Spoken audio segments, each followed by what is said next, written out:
설교를 준비하면서 제가 20세기 말, 그러니까 2000년이 오기 전에 무엇을 하고 있었나, 어떤 생각을 하고 있었나, 어디에 있었나 하는 생각들을 좀 해보게 됐습니다. 왜냐하면 이제 2000년을 맞이하려고 전 세계가 분주하고 들썩였던 거 여러분도 아마 기억하실 겁니다. 그래서 이제 마치 세상이 다 끝난 모양으로 종말을 예언한 사람들도 있었고요.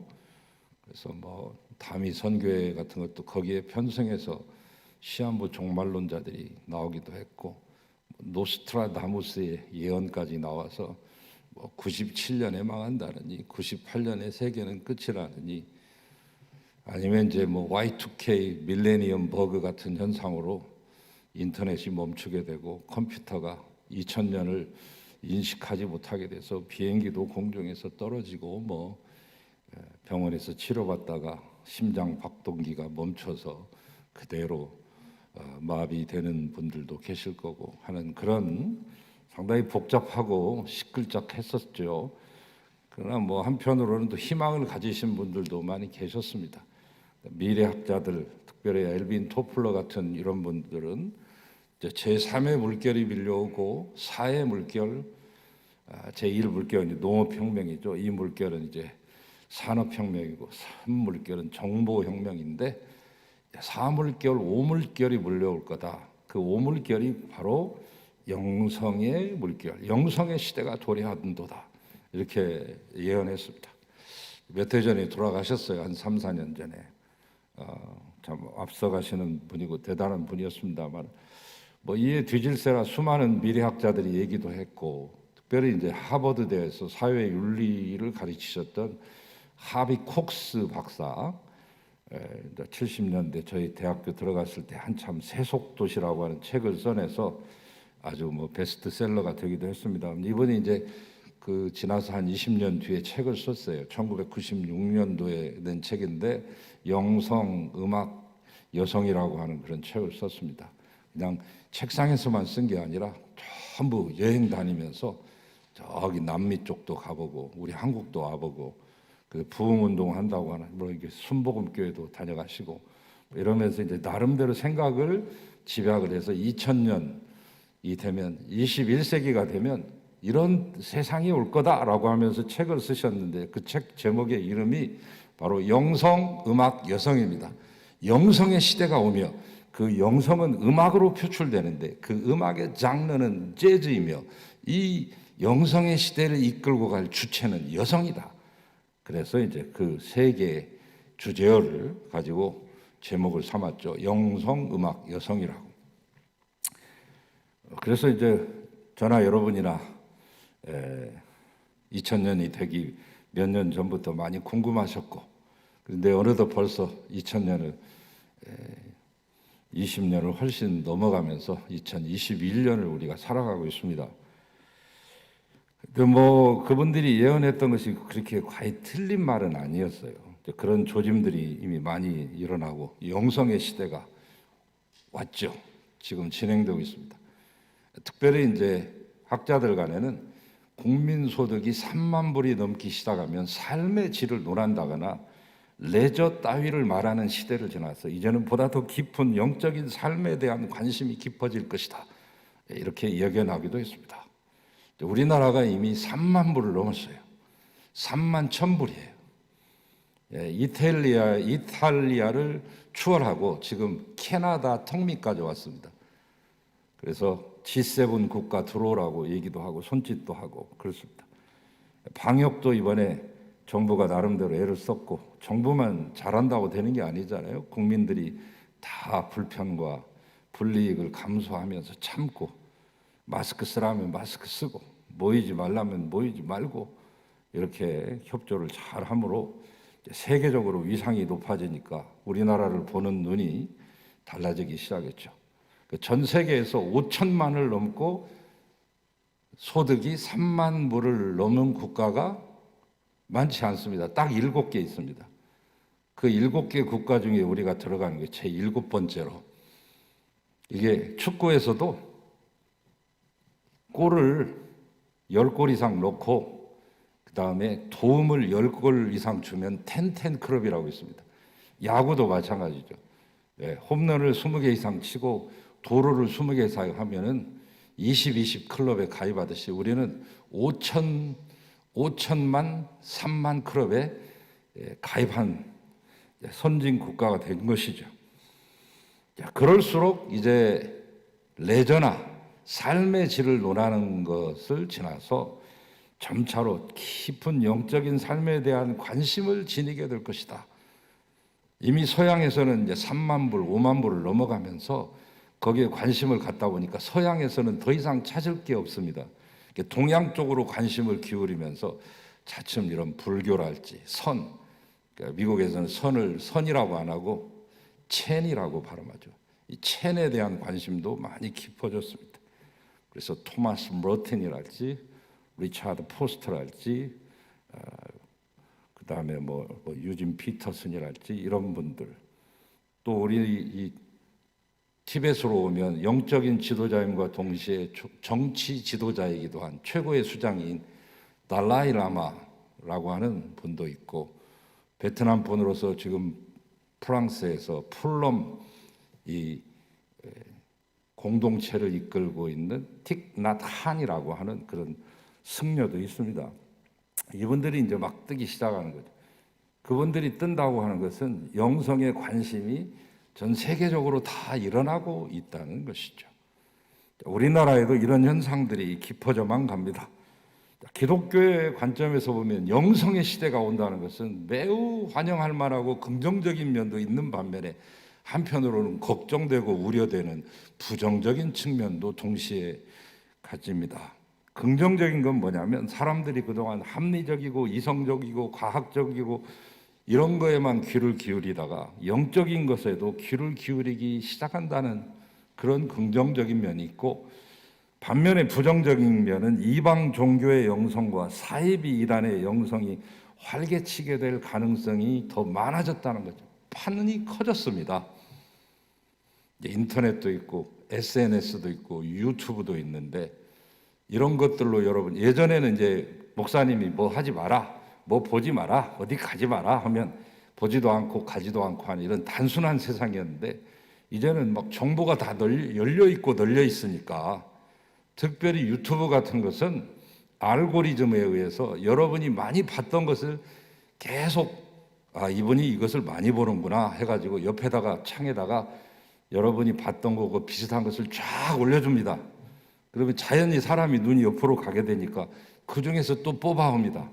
그래서 항상 나는 보는 것만 보는 겁니다. 알고 싶은 것만 알고 보고 싶은 것만 보는 그런 확장 편향이 현상이 생긴 것이죠. 상당히 많이 위험합니다. 그렇다고 해서 누가 이것은 이렇고 저것은 저렇다고 갈라주는 간별사가 있는 것도 아니고, 이제 선을 넘어갔습니다. 선을 넘어갔습니다. 이번에 미국의 국회의사당 난입하고 총 들고 들어간 분들, 거기에는 웬 소녀들도 있고, 그 사상을 지지하는 사람이 미국에만 있는 게 아니라 저 멀리 지구 끝에 있는 호주에 18살 소녀도 있고, 뭐 때문에 그래요? 유튜브를 통해서 다 이미 세뇌되고 공부했기 때문에, 자기 스스로 자력으로. 그러니까 정보가 많다는 것은 좋은 장점이 있는 반면에 진짜를 고르기가 그만큼 어려워졌다고 하는 그런 단점도 있는 것이죠. 그래서 이미 60년대 뉴 에이지가 히피들을 통해서, 또 비틀즈를 통해서, 비틀즈가 인도에 가가지고 명상학교에 들어가서 최고의 명상가, 영성가에게 그 받고 와서 아주 영향을 많이 받았습니다. 그래서 존 레논의 이매진이라고 하는 것, 가사도 좋고 내용도 훌륭한 것 같은데 그 영성이 계속 흐르고 있는 것이죠. 다 이렇게. 우리가 알게 모르게 영화나 드라마나 음악에 이 뉴 에이지가 다 심어져 있습니다. 사랑과 영혼 같은 경우 여러분 많이 보셨습니다마는 90년대 초반에 나왔죠. 스티븐 스필버그가 이 뉴 에이지 사상가이기도 하죠. 그래서 뭐 영혼을 막 불러낸다거나 접신을 한다거나 우리는 그걸 재밌게 봤지만 환생을 한다거나. 그래서 그 뒤로 우리나라의 환생 드라마가 얼마나 많이 유행을 했어요. 이제는 아무렇지도 않은 것 같이 느껴져요. 하도 많이 보니까 그러려니 하고 그럴 수도 있겠다 하고, 사람이라는 게 그렇게 세뇌가 무서운 것인데, 그 뒤로 뭐 여러분이 잘 이름도 못 들어보던 관상기도도 들어왔고, 라틴어로 새로움을 의미하는 레노바레 운동도 생기기 시작했고, 기도도 그냥 기도하면 됐지 무슨 상상력을 이용한 기도, 중심 기도, 예수 기도, 향심 기도라고 하는 여러 가지 거창한 단어가 장착된 기도의 형태도 나오고, 그냥 성경도 성경 읽고 책도 책 보면 됐지 무슨 거룩한 독서요, 영적 독서요, 렉치오 디비나요, 그리고 성경 마음으로 읽기, 그냥 눈으로만 읽는 줄 알았더니 마음으로 읽기, 아주 세분화되면서 그럴싸하게 큐티라고 하는 운동을 통해서도 우리에게 옵니다.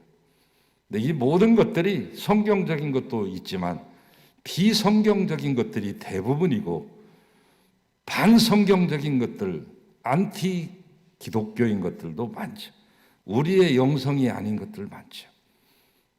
그 뿌리가 기독교에서 온 것이 아니고 성령으로 말미암지 않은 것들이 많이 있다는 것입니다. 참 어려운 그런 시대입니다. 그러나 우리가 이것을 오히려 역으로 생각하면 기회가 될 수도 있습니다. 이 코로나 시대 속에서 경제적으로 쪼들리고 육체적으로 불안하고 죽음, 생사로 인해서 건강을 걱정하는 시대이지만, 동시에 우리의 마음속에는 영적인 갈구가 그만큼 커지고 있다는 것이고, 영원한 나라와 내세에 관한 그런 갈망도 우리 속에 내재되고 더욱더 확장된다고 하는 것을 생각할 때, 단순한 위기만은 아니고 오히려 우리가 이것을 잘 이용하면 기회를 삼을 수도 있습니다. 언젠가 이 코로나도 풀리고 나면 예전의 일상으로 우리가 완전히 돌아갈 수는 없지만 비슷하게 돌아갈 수 있을 터인데, 그날이 오면 사람들은 어디를 찾겠습니까? 무엇을 추구하겠습니까? 영성을 추구할 수밖에 없는 것인데, 자, 우리가 잘 준비해야 됩니다. 우리가 잘 준비돼야 그들을 하나님께로 옳은 길로 인도할 수 있기 때문인데, 올바른 영성이라고 하는 건 뭐냐면, 영성은 영적인 존재들이 반드시 있는 것을 전제할 때 영성이 있는 거예요. 영적인 존재들과의 관계가 아름다울 때, 잘 관계를 맺을 때 그게 올바른 영성입니다. 요한일서 4장 1절 말씀에 사랑하는 자들아, 영이라고 해서 다 믿지 말고 오직 그 영들이 하나님께 속해 있는가를 보라, 이렇게 말하고 있습니다. 영을 분별하는 것이죠. 영성 생활을 제일 잘하려고 하면 영을 먼저 분별해서 제대로 된 영, 하나님께 속한 영, 즉 성령인가 아닌가를 잘 알아야 됩니다. 그리고 나서 관계를 맺어야 되는 것이죠. 그런데 성령과 무관한 영성들이 즐비하고 세상에 만연해 있고 판을 치고 있습니다. 아까도 언급해 드렸듯이 뉴에이지 1960년대부터 이 히피 운동을 통해서 베트남 전쟁 통해 가지고 특별히 비틀즈라고 하는 요즘의 BTS급의 아이돌 그룹을 통해서 많이 확산되기 시작했습니다. 그게 뉴에이지라고 하면 사람들이 경계하니까 영성이라고 하는 껍데기로 왔어요. 영성이라고 다 영성이 아닌데, 그리고 형이상하게 형태를 띱니다. 명상이라고 있어요. 명상을 요새는 명상이라고 말 안 해요. 과학시대이기 때문에 사람들을 현혹시키려면 알파 상태 의식이랄지 직관 개발이랄지 이런 어려운 말을 씁니다. 그럴싸하고 세련된 말을 씁니다. 1960년대 인도에 요가를 했던 선생 요기 한 명이 미국으로 건너갑니다. 거기서 선풍적인 열풍을 일으킵니다. 아까 말했듯이 뉴에이지 열풍과 맞붙어 가지고 주문 요가, 만트라 소리를 외우면서 하는 것입니다.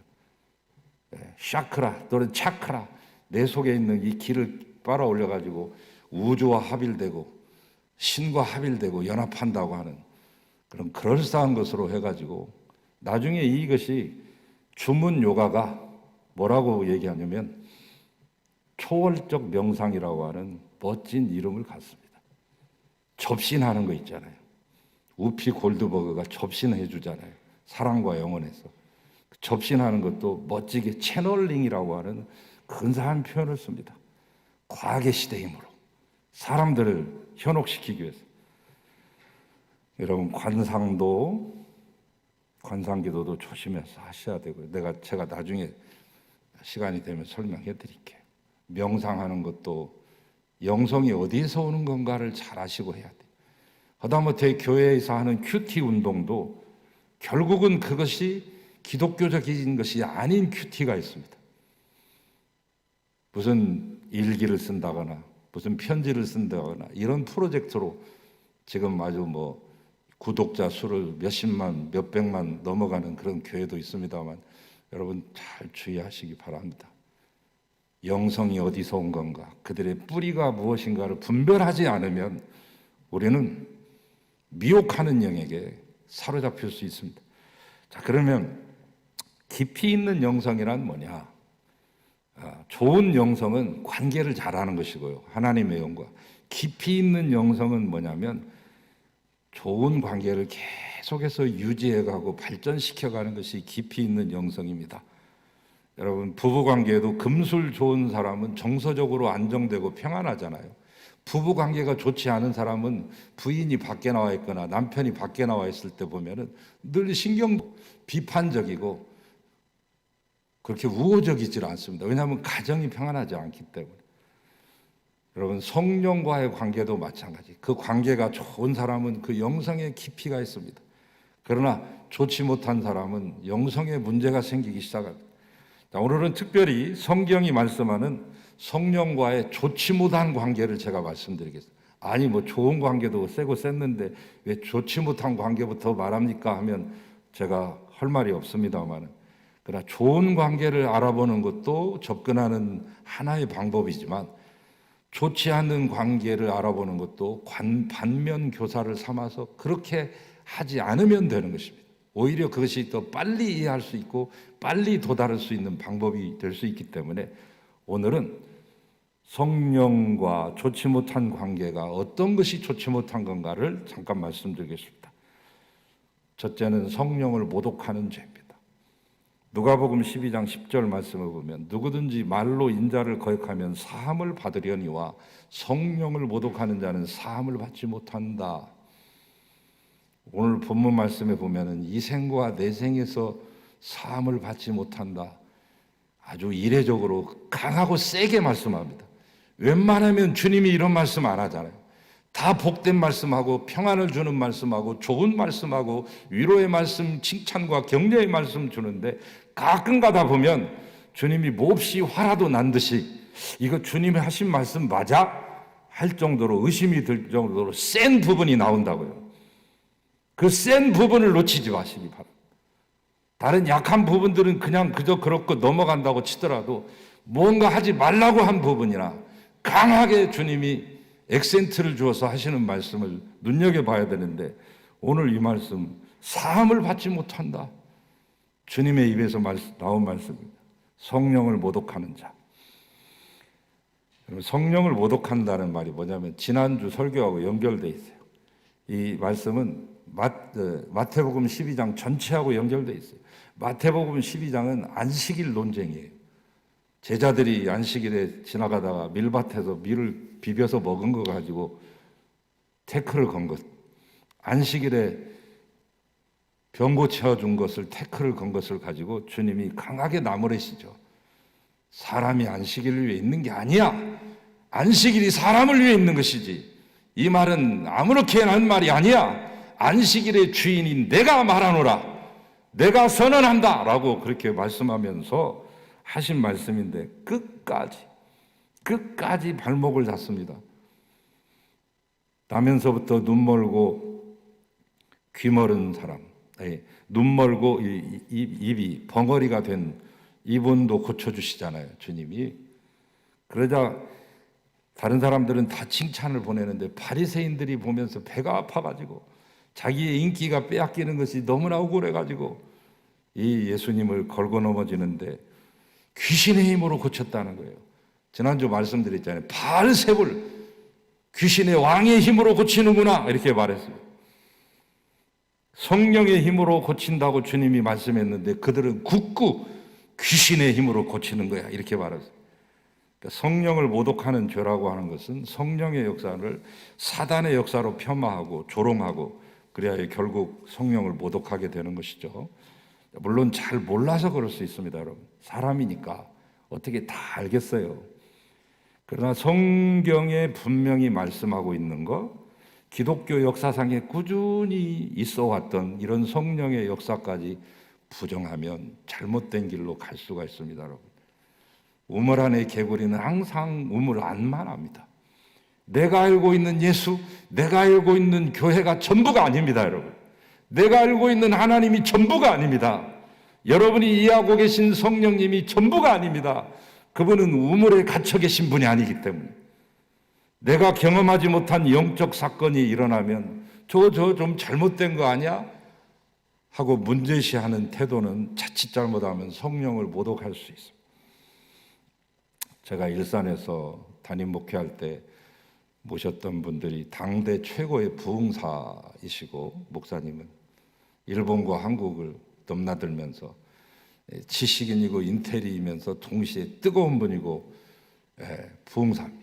일본의 빌리그램이라고 불렀던 혼다 고이치의 절친이 일본 상호신학교 출신들이신데 그분들이 좀 뜨겁죠. 그분도 있고, 그분 부인이 누구냐면 전도사님 출신이, 이분도 아주 배움은 짧지만 뜨거운 분인데 성령에 사로잡혀서 그 운동을 하니까 하루는 노예 목사님들이 부르더랍니다. 그러더니 오전도사, 너 그렇게 가면은 재미없어, 제명이야, 출교야, 이런 식으로 마치 종교 재판을 하듯이, 마녀 사냥을 하듯이.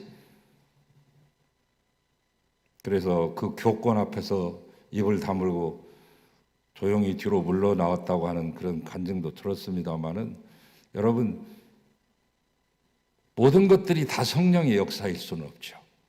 그 가운데는 성령의 역사가 아닌 것도 있죠. 악령의 역사가 있을 수도 있죠. 성령의 역사인 것처럼 모방하고 가장한 것도 있을 수 있습니다마는, 그러나 우리 안에서 일어나는 그 역사 가운데 성령의 역사가 만에 하나라도, 백에 하나라도 있다고 하면 그것을 우리가 내가 경험하지 못한 것이라고 해서 내 틀 안에서 재단하면, 자칫 잘못하면 성령을 모독할 수 있다는 것이죠. 두 번째, 성령을 거스리는 죄도 있습니다. 초대교회 시절 한참 뜨거워지지 않습니까? 성령의 놀라운 역사로 막 하루에 3,000명이 회개하고 5,000명이 돌아오고, 설교 한 편만 했는데 3,000명, 5,000명씩 돌아오고, 이 예루살렘 성 안에 있는 사람이 거의 다 예수 믿는 사람들이 되고, 헤롯의 왕가의 궁전에서 일하는 그런 왕족들도, 고급 공무원들도 다 복음 앞에 쓰러지고 주님 앞에 엎드리는데, 이것이 너무 퍼지니까 유대인들이 막 놀래버렸습니다, 여러분. 어떻게 해서든지 제어를 해야 되는데, 부흥하고 복음이 널리 퍼지자 유대인들은 이걸 가로막으려고 합니다. 심지어 하나님이 세우신 사역자 스데반을 돌로 쳐 죽이려고 합니다. 바로 스데반이 이런 상황 속에서 한마디 하고 긴 장문의 설교를 하고 돌 맞아 죽습니다. 설교하기 전에 이 말씀을 남깁니다. 목이 곧고 마음과 귀의 할례를 받지 못한 사람들아, 너희가 항상 성령을 거스려 너희 조상들과 같이 행하는도다. 너희가 항상 성령을 거스려 너희 조상들과 같이 하는 일을 너희도 또 하고 있구나. 여러분, 성령을 거스린다는 말은 이제 헬라어로 안티핍토인데 반대하다, 핍박하다, 그런 뜻이거든요. 여러분, 이 말은 말씀을 듣기는 하는데 순종하지 않는 것을 말합니다. 성령님은 때때로 우리에게 어떤 음성을 들려주실 때가 있습니다. 꼭 아무개야 해가지고 스피커 틀어놓고 귀에다 대고 막 하듯이 하는 게 아니라, 내 마음속에서 어떤 경우는 내키지 않은 경우도 있고, 어떤 경우는 강하게 하고 싶은 그런 마음도 있잖아요. 자기가 알잖아요. 이 일을 하면서도 이게 아닌데, 이거 하나님이 아시면 조금 섭섭하실 텐데, 성령님이 아시면 좀 노여할 텐데 하는 그런 마음을 가면서 눈 찔끔 감고 하는 거 아닙니까? 어떤 때는 감동도 주시고 결단을 촉구하시고 책망도 주시는데, 그때그때마다 그거에 순종하는 것이죠. 성령을 근심하게 하는 죄도 있더라고요. 근심. 루페오라고 하는 뜻입니다. 슬퍼하다, 마음의 고통을 느낀다는 뜻. 성령이 슬퍼하시는 이유는 다른 거 아니에요. 기껏해서 새 옷 입혀놨더니 옛날 버릇 도져가지고 다시 진흙탕 가서 뒹구는 거죠. 기껏해서 밥상 차려줬더니 그거 먹고 가서 다시 토하는 거죠.